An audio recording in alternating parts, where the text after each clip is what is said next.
ਬਿਕਰਮ ਮਜੀਠੀਆ ਨੇ ਲਈ ਮੁੱਖ ਮੰਤਰੀ ਮਾਨ ਤੇ ਚੁਟਕੀ। ਪੰਜਾਬ ਦੀ ਮਜੀਠੀਆ ਕਾਨੂੰਨ ਵਿਵਸਥਾ ਤੇ ਵੀ ਚੁੱਕੇ ਸਵਾਲ।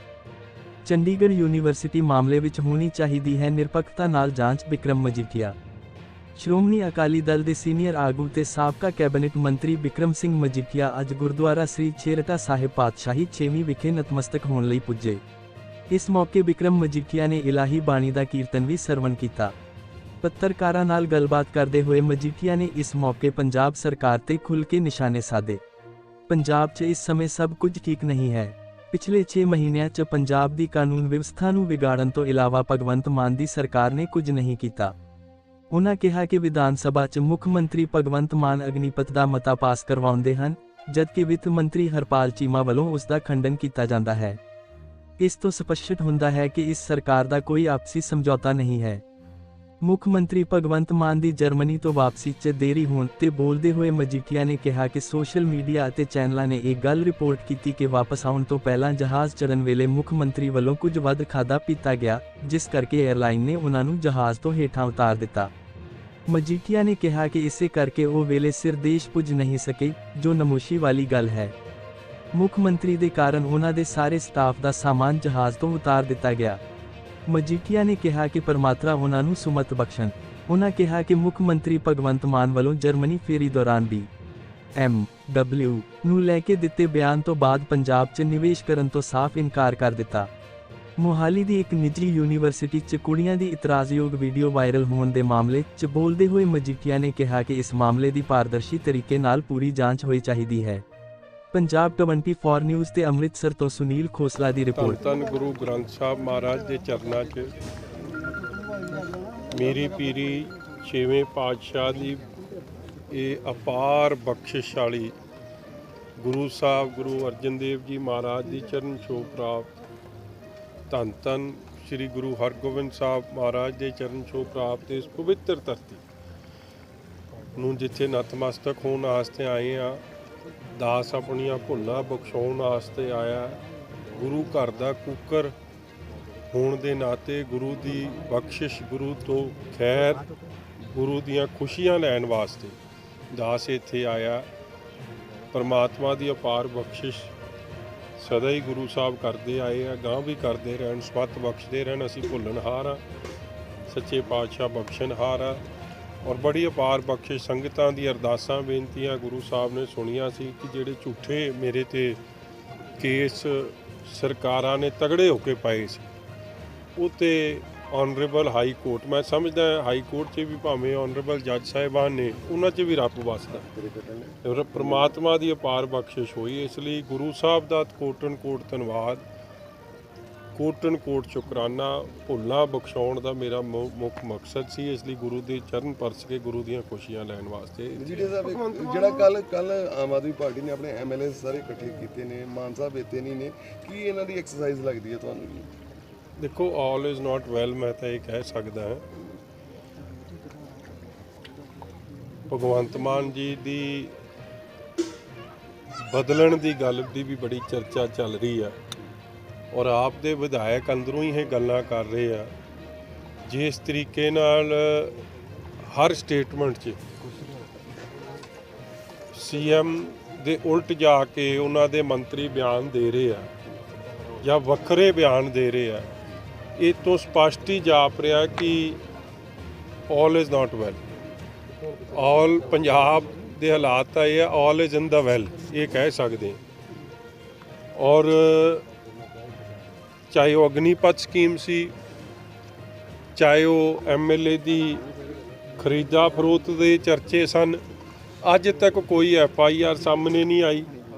ਅੱਜ ਤੱਕ ਕੋਈ ਸਬੂਤ ਜਾਂ ਤੱਥ ਨਹੀਂ ਸਾਹਮਣੇ ਰੱਖੇ ਗਏ। ਅਗਨੀਪਥ ਦੇ ਉਲਟ ਵਿਧਾਨ ਸਭਾ 'ਚ ਆਪ ਦੀ ਸਰਕਾਰ, ਚੀਫ ਮਿਨਿਸਟਰ ਸਾਹਿਬ ਆਪ ਮਤਾ ਲਿਆਉਂਦੇ ਨੇ ਔਰ ਮੁੜ ਕੇ DC ਨੂੰ ਹਦਾਇਤਾਂ ਕਰਦੇ ਨੇ ਕਿ ਜੇ ਅਗਨੀਪਥ ਦੀ ਭਰਤੀ ਵੇਲੇ ਕੋਈ ਕਮੀ ਪੇਸ਼ੀ ਰਹਿ ਗਈ ਤੇ ਕੋਈ DC ਬਖਸ਼ਿਆ ਨਹੀਂ ਜਾਊਗਾ। ਹਰਪਾਲ ਚੀਮਾ ਉਸ ਬਿਆਨ ਦਾ ਵਿਰੋਧ ਕਰਦੇ ਆ। ਇਹ ਸਾਰੇ ਹਾਲਾਤ ਕੋਈ ਚੰਗੇ ਨਹੀਂ। ਇੱਕ ਸਾਫ਼ ਸੰਕੇਤ ਦੇ ਰਹੇ ਆ ਕਿ ਆਉਣ ਵਾਲੇ ਸਮੇਂ 'ਚ ਕੁਛ ਫੇਰ ਬਦਲ ਹੋ ਸਕਦਾ। ਸੋਸ਼ਲ ਮੀਡੀਆ ਚਰਚਾ ਭਗਵੰਤ ਮਾਨ ਨੂੰ ਕੱਲ ਫਲਾਈਟ 'ਚੋਂ ਉਤਾਰ ਦਿੱਤਾ ਗਿਆ ਸ਼ਰਾਬੀ ਹੋਣ ਕਰਕੇ 4 ਘੰਟੇ ਫਲਾਈਟ ਲੇਟ। ਇਸ ਤਰ੍ਹਾਂ ਦੀ ਗੱਲ ਦੇਖੋ ਮੇਰੇ ਜੋ ਮੈਂ ਵੀ ਸੋਸ਼ਲ ਮੀਡੀਆ ਰਾਹੀਂ ਵੀ ਜੋ ਦੇਖੀ ਆ ਕੁਛ ਸੱਜਣ ਉੱਥੇ ਫਰੈਂਕਫਰਟ 에ਅਰਪੋਰਟ ਤੋਂ ਮੈਨੂੰ ਵੀ ਇਹ ਜੀ ਫੋਨ ਕੁਝ ਸੱਜਣ ਸੀਗੇ ਜਿਹੜੇ ਜਹਾਜ਼ ਚੜ੍ਹ ਰਹੇ ਸੀ ਉਹਨਾਂ ਦੀ ਇਹ ਖਬਰ ਆਈ ਆ। ਐਡਾ ਵੱਡਾ ਆਮ ਆਦਮੀ ਪਾਰਟੀ ਦਾ ਦਿਖਾਵੇ ਦਾ ਇਜਲਾਸ ਹੋਵੇ, ਡਰਾਮੇਬਾਜ਼ੀ ਦਾ ਇਜਲਾਸ ਹੋਵੇ, ਉਸ ਇਜਲਾਸ ਨੂੰ ਜਦੋਂ ਇਹਨਾਂ ਦੇ ਤਾਂ ਹਰ ਸਾਹ 'ਚ ਅਰਵਿੰਦ ਕੇਜਰੀਵਾਲ ਇਹਨਾਂ ਦੇ ਨਾਲ ਹੁੰਦਾ ਤੇ ਉਹਨਾਂ ਦਾ ਪ੍ਰੋਗਰਾਮ ਹੋਵੇ ਉਹਦੇ 'ਚ ਇਹਨਾਂ ਦੇ ਮੁੱਖ ਮੰਤਰੀ ਪਹੁੰਚਣ ਨਾ ਤੇ ਇਹਦੇ ਬੜੇ ਸਿੱਧੇ ਸੰਕੇਤ ਆ ਕੋਈ ਚੱਕਰ ਤਾਂ ਹੈ। ਜੋ ਚੱਕਰ ਸੋਸ਼ਲ ਮੀਡੀਆ 'ਚ ਜਾਂ ਕੁਝ ਅਖਬਾਰ ਚੈਨਲਾਂ ਨੇ ਰਿਪੋਰਟ ਕੀਤੀ ਉਹ ਇਹੀ ਗੱਲ ਕੀਤੀ ਆ ਕਿ ਜਹਾਜ਼ ਚੜ੍ਹਨ ਵੇਲੇ ਸ਼ਾਇਦ ਕੁਝ ਵੱਧ ਖਾਧੀ ਪੀਤੀ ਗਈ, ਉਹਦੇ ਕਰਕੇ 에ਅਰਲਾਈਨ ਨੇ ਉਹਨਾਂ ਨੂੰ ਜਹਾਜ਼ ਤੋਂ ਲਾਤਾ ਔਰ ਇਹੀ ਕਾਰਨ ਹੋਇਆ ਕਿ ਜਹਾਜ਼ ਉਹ ਨਹੀਂ ਚੜ੍ਹ ਸਕੇ, ਉਹ ਲੇਟ ਹੋ ਗਏ ਔਰ ਉਹ ਜਹਾਜ਼ 'ਤੇ ਵੀ ਸਮਾਨ ਉਹਨਾਂ ਦਾ ਉਤਾਰਨਾ ਪੈ ਗਿਆ, ਉਹਨਾਂ ਦੇ ਸਾਰੇ ਬੰਦਿਆਂ ਦਾ। ਜਹਾਜ਼ 2-4 ਘੰਟੇ ਲੇਟ ਵੀ ਹੋਇਆ ਔਰ ਇਸੇ ਕਾਰਨ ਕਰਕੇ ਉਹ ਪਹੁੰਚ ਨਹੀਂ ਸਕੇ। ਮੈਂ ਤਾਂ ਇਹੀ ਬੇਨਤੀ ਕਰ ਸਕਦਾ ਪ੍ਰਮਾਤਮਾ ਸਮਤ ਬਖਸ਼ਣ। ਇਹ ਜੀ ਚੀਜ਼ ਦਾ ਖਾਧੇ ਪੀਤੇ ਦਾ ਕੀ ਫਾਇਦਾ। ਬੜੇ ਦੁੱਖ ਦੀ ਗੱਲ ਆ ਕਿ ਜਰਮਨੀ ਦੇ ਫੇਰੇ ਨੇ ਪੰਜਾਬ ਤੇ ਪੰਜਾਬੀਆਂ ਨੂੰ ਨਮੋਸ਼ੀ ਦਾ ਹੀ ਸਾਹਮਣਾ ਕਰਾਇਆ। ਪਹਿਲਾਂ BMW ਦੀ ਗੱਲ ਕਰਤੀ, ਉਹਨਾਂ ਨੇ ਖਟਨਟ ਕਰਤਾ। ਗੱਲ ਤਾਂ ਫਿਰ ਇਹੀ ਨਿਕਲ ਕੇ ਆਈ ਕਿ ਭਗਵੰਤ ਮੋਟਰ ਵਰਕਸ ਤੱਕ ਹੀ ਕੰਮ ਸੀਮਿਤ ਰਹਿ ਗਿਆ। ਬਰਾਵੇਰੀਅਨ ਮੋਟਰ ਵਰਕਸ BMW ਨੇ ਪੰਜਾਬ 'ਚੋਂ ਨਿਵੇਸ਼ ਕਰਨ ਤੋਂ ਸਿੱਧੇ ਨਾ ਕਰਤੀ। ਕਿਸੇ ਮੁੱਖ ਮੰਤਰੀ ਲਈ ਇਹ ਤੋਂ ਵੱਡੀ ਨਮੋਸ਼ੀ ਕੀ ਹੋ ਸਕਦੀ ਹੈ। ਫਿਰ 70 ਸਾਲ ਦਾ ਐਡਾ ਗੌਰਵਮਈ ਇਤਿਹਾਸ ਹੈ ਸਾਡੇ ਦੇਸ਼ ਦਾ, ਪੰਜਾਬ ਦਾ, ਉਹਦੇ ਮੁੱਖ ਮੰਤਰੀ ਦੀ ਇਹੀ ਜੀ ਚਰਚਾ ਚੱਲੇ ਕਿ ਉਹ ਜਹਾਜ਼ ਤੇ ਇਸ ਲਈ ਨਹੀਂ ਚੜ੍ਹ ਪਾ ਸਕੇ ਕਿਉਂਕਿ ਉਹਨਾਂ ਨੂੰ ਡੀਪਲੇਨ ਕਰਨਾ ਪੈਗਾ, ਉਹਨਾਂ ਨੂੰ ਵੱਧ ਖਾ ਪੀ ਲਈ। ਕੀ ਇਹ ਗੱਲਾਂ ਸ਼ੋਭਦੀਆਂ ਨੇ? ਕੀ ਇਹ ਜਰਮਨੀ ਦੀ ਫੇਰੀ ਆ? ਫਿਰ ਜਰਮਨੀ 'ਚ ਕਹਿੰਦੇ ਜਾ ਕੇ ਪੰਜਾਬ ਨੂੰ ਸ਼ੋਕੇਸ ਕਰਨਾ। ਪੰਜਾਬ ਦੀ ਵਿਧਾਨ ਸਭਾ ਦਾ ਤਾਂ ਰਿਕਾਰਡ ਕੱਢ ਲਓ, ਉੱਥੇ ਤਾਂ ਕਹਿੰਦੇ ਪਿਛਲੀਆਂ ਸਰਕਾਰਾਂ ਨੇ ਕੀਤਾ ਹੀ ਕੁਛ ਨਹੀਂ। ਜੇ ਪਿਛਲੀਆਂ ਨੇ ਕੀਤਾ ਕੁਛ ਨਹੀਂ ਤਾਂ ਤੁਸੀਂ ਕੀ ਸ਼ੋਕੇਸ ਕਰਨ ਗਏ ਸੀ? ਕੋਈ 6 ਮਹੀਨੇ 'ਚ ਤਾਂ ਤੁਸੀਂ ਲਾਅ ਐਂਡ ਆਰਡਰ ਦੇ ਹਾਲਾਤ ਬੱਤਰ ਕਰਨ ਦੀ ਥਾਂ ਨਾ ਜੋ ਹਾਲਾਤ ਪੰਜਾਬ ਦੇ ਬਣੇ ਆ ਹਰ ਵਾਅਦੇ ਤੋਂ ਤੁਸੀਂ ਭੱਜੇ, ਹੋਰ ਤਾਂ ਕੁਛ ਹਾਲਾਤ ਬਣੇ ਨਹੀਂ।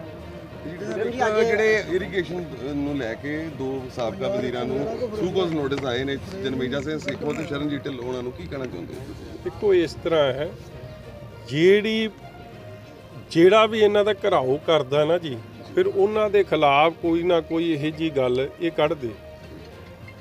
ਜੀ ਸੱਦ ਕੇ ਕਿਸੇ ਨਾਲ ਧੱਕਾ ਕਰਨਾ ਇਹ ਕਰ ਲੈਣ। ਸੱਚ ਦੀ ਹਮੇਸ਼ਾ ਜਿੱਤ ਹੋਈ ਆ। ਝੂਠੇ ਕੋਈ ਪਰਚਾ ਦੇਣਾ ਚਾਹੂਗਾ ਜੀ ਸੱਦ ਕੇ ਦੇ ਲੈਣ, ਸੱਚ ਸਾਹਮਣੇ ਆਊਗਾ। ਕਿਉਂਕਿ ਇਹ ਮੈਟਰ ਤਾਂ ਆਲਰੇਡੀ ਅੱਜ ਦਾ ਨਹੀਂ, ਪਿਛਲੇ 4-5 ਸਾਲਾਂ ਤੋਂ ਪਬਲਿਕ ਡੋਮੇਨ 'ਚ। ਇਸ ਲਈ ਕੀ ਹੋਇਆ ਕੀ ਨਹੀਂ ਹੋਇਆ ਇਹਦੇ ਬਾਰੇ ਹਾਲੇ ਤਾਂ ਮੈਂ ਟਿੱਪਣੀ ਨਹੀਂ, ਪਹਿਲਾਂ ਤਾਂ ਜਿਨ੍ਹਾਂ 'ਤੇ ਹੋਇਆ ਉਹ ਟਿੱਪਣੀ ਕਰਨ, ਮਗਰ ਇਹ ਇੱਕ ਬਦਲਾਖੋਰੀ ਦਾ ਜ਼ਰੂਰ ਇਹਦੇ 'ਚ ਜਾਪਦਾ, ਹੋਰ ਕੁਝ ਨਹੀਂ ਬਣਨਾ। ਬੀਜੇਪੀ ਵਿੱਚ ਸ਼ਾਮਲ ਹੋ ਰਹੇ ਨੇ ਜੀ, ਕੀ ਲੱਗਦਾ ਪੰਜਾਬ ਦੀ ਸਿਆਸਤ ਤੇ ਕੀ ਅਸਰ ਪਊ? ਵਧਾਈ ਦੇ ਸਕਦਾ ਜੀ। ਬਹੁਤ ਸਾਰੇ ਐਮਐਲਏ ਸਾਹਿਬ ਵੀ ਨਾਮ ਆ ਰਹੇ ਨੇ, ਜਾ ਰਹੇ ਨੇ, ਬਹੁਤ ਸਾਰੇ ਉਹਨਾਂ ਦੇ ਸਾਥੀ ਵੀ ਜਾ ਰਹੇ ਨੇ, ਜਾ ਰਹੇ ਨੇ ਨਾਲ ਬੀਜੇਪੀ 'ਚ। ਆ ਜਾਣ ਚਲੇ ਜਾਣ। ਜਦੋਂ ਇਲੈਕਸ਼ਨ ਲੜੇ ਸੀ ਉਦੋਂ ਤਾਂ ਬਾਹਲੇ ਚਿਹਰੇ ਦਿਖੇ ਨਹੀਂ। ਜੇ ਅੱਜ ਚੱਲੇ ਆ ਤੇ ਉਹਨਾਂ ਨੂੰ ਵਧਾਈ ਆ ਭਰਾ। ਜੋ ਕੋਈ ਕਿੱਥੇ ਜਾਵੇ ਉਹਨੂੰ ਵਧਾਈ ਦੇਣੀ ਬਣਦੀ ਹੈ। ਦੁਆਰਾ ਪ੍ਰਧਾਨ ਬਣਨ ਦੇ ਚਰਚੇ ਜੀ ਕਾਂਗਰਸ। ਹਾਂਜੀ, ਰਾਹੁਲ ਗਾਂਧੀ ਦੁਆਰਾ ਪ੍ਰਧਾਨ ਬਣਨ ਦੀ ਚਰਚਾ ਚੱਲ ਰਹੀ ਹੈ। ਉਸ ਤੋਂ ਵੱਡੀ ਵਧਾਈ ਹੈ ਕਾਂਗਰਸ ਨੂੰ। ਹੋਰ ਕਿਸ ਚੀਜ਼ ਦੀ ਲੋੜ ਆ?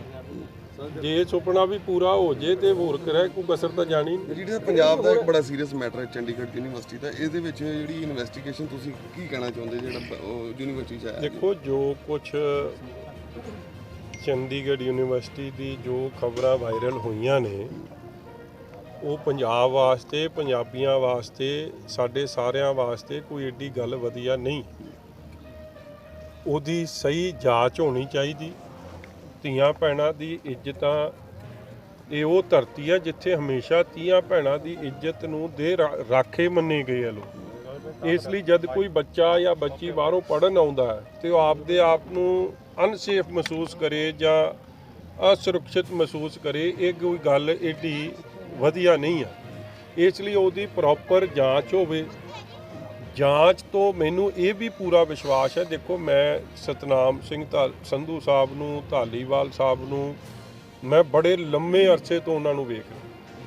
ਉਹ ਵੈਲ ਮੀਨਿੰਗ ਲੋਕ ਨੇ, ਜਿਹੜੇ ਉਸ ਇੰਸਟੀਟਿਊਸ਼ਨ ਅਦਾਰੇ ਨੂੰ ਚਲਾਉਂਦੇ ਨੇ, ਬੜੇ ਛੋਟੇ ਪੱਧਰ ਤੋਂ ਉੱਠ ਕੇ ਬਹੁਤ ਬੁਲੰਦੀਆਂ ਤੱਕ ਪਹੁੰਚੇ ਨੇ। ਮੈਂ ਤਾਂ ਇਹ ਉਹਨਾਂ ਤੋਂ ਵੀ ਆਸ ਰੱਖਦਾ ਹਾਂ ਕਿ ਐਨ ਪਾਰਦਰਸ਼ੀ ਤਰੀਕੇ ਨਾਲ ਐਡਮਿਨਿਸਟ੍ਰੇਸ਼ਨ ਭਾਵੇਂ ਜਿੰਨੀ ਮਰਜ਼ੀ ਗੜਬੜ ਕਰਨ ਦੀ ਚਾਹੇ, ਉਹ ਸਟੂਡੈਂਟਸ ਦਾ ਸਾਥ ਦੇ ਕੇ ਸੱਚ ਨੂੰ ਸਾਹਮਣੇ ਲਿਆਉਣਗੇ ਤੇ ਜਿਹੜੇ ਗਿਲਟੀ ਆ ਉਹਨਾਂ ਦੇ ਖਿਲਾਫ ਐਕਸ਼ਨ ਬਣੂਗਾ। ਪੰਜਾਬ ਅੰਦਰ ਨਸ਼ੇ ਜਿਹੜਾ ਮੁੱਦਾ ਨਸ਼ੇ ਦੀ ਗੱਲ ਬਣਿਆ ਸੀ, ਡਰੱਗ ਨਸ਼ਾ, ਪਰ ਅੱਜ ਕੱਲ ਨਸ਼ਾ ਪੰਜਾਬ ਦੇ ਗਵਰਨਰ ਕਹਿ ਰਹੇ ਕਿ ਸਕੂਲਾਂ ਤੱਕ ਪਹੁੰਚ ਗਿਆ, ਕੁੜੀਆਂ ਤੱਕ ਪੁਲਿਸ ਵਾਲੇ ਵਿੱਚ ਉਹਨਾਂ ਨੇ ਕਿਹਾ ਇਨਵੋਲਵ। ਦੇਖੋ, ਇੱਕ ਗੱਲ ਬੜੀ ਸਪਸ਼ਟ ਹੈ ਕਿ ਪਿਛਲੀ ਸਰਕਾਰਾਂ ਨੇ, ਕਾਂਗਰਸ ਹੋ ਗਈ ਚਾਹੇ ਹੁਣ ਮੌਜੂਦਾ ਸਰਕਾਰ ਬਣੀ ਹੈ, ਇਹਦੇ ਤੇ ਸਿਵਾਏ ਪੋਲਿਟਿਕਸ ਤੋਂ, ਸਿਵਾਏ ਡਰੱਗਸ ਦੇ ਮੁੱਦੇ ਤੇ ਕੁਝ ਨਹੀਂ ਕੀਤਾ।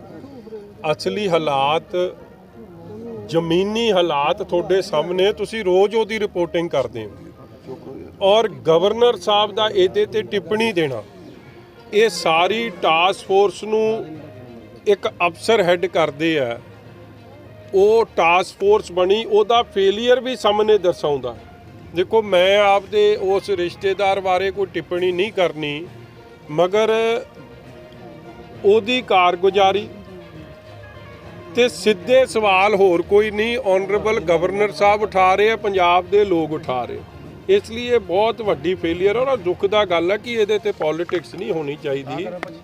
ਸੱਚਾਈ, ਲੋਕਾਂ ਨੂੰ ਰੀਹੈਬਿਲਿਟ ਕਰਨਾ, ਇਹ ਜਿਹੜੇ ਕ੍ਰਾਸ ਬਾਰਡਰ ਜਾਂ ਹੋਰ ਥਾਵਾਂ ਤੋਂ ਇਹ ਕੰਮ ਚੱਲ ਰਿਹਾ, ਉਹਨਾਂ ਨੂੰ ਆਇਡੈਂਟੀਫਾਈ ਕਰਕੇ ਉਹਨਾਂ ਖਿਲਾਫ ਐਕਸ਼ਨ ਬਣਨਾ, ਇਹ ਗੱਲਾਂ ਚਾਹੀਦੀਆਂ ਸੀ। ਮਗਰ ਅਫਸੋਸ, ਦੇਖੋ, ਦੋਵੇਂ ਚੀਜ਼ਾਂ ਦਾ ਗਵਰਨਰ ਸਾਹਿਬ ਨੇ ਤਾਂ ਮੌਜੂਦਾ ਸਰਕਾਰ ਦੀ ਆਰਮੀ ਨੇ ਸਭ ਤੋਂ ਪਹਿਲਾਂ ਪੋਲ ਖੋਲੀ ਕਿ ਬਾਰਡਰ ਇਲਾਕੇ ਤੇ ਜਿਸ ਤਰੀਕੇ ਨਾਲ ਇਲੀਗਲ ਮਾਈਨਿੰਗ ਚੱਲ ਰਹੀ ਆ, ਉਹਨਾਂ ਦੇ ਬੰਕਰਸ ਨੂੰ ਖਤਰਾ ਔਰ ਇੱਕ ਰਸਤਾ ਬਣਾਇਆ ਜਾ ਰਿਹਾ ਇਲੀਗਲ ਮਾਈਨਰਸ ਵੱਲੋਂ ਕਿ ਜਿਹਦੇ ਨਾਲ ਪੰਜਾਬ ਦੇ ਅੰਦਰ ਘੁਸਪੈਠ ਸਿੱਧੀ ਹੋ ਸਕੇ।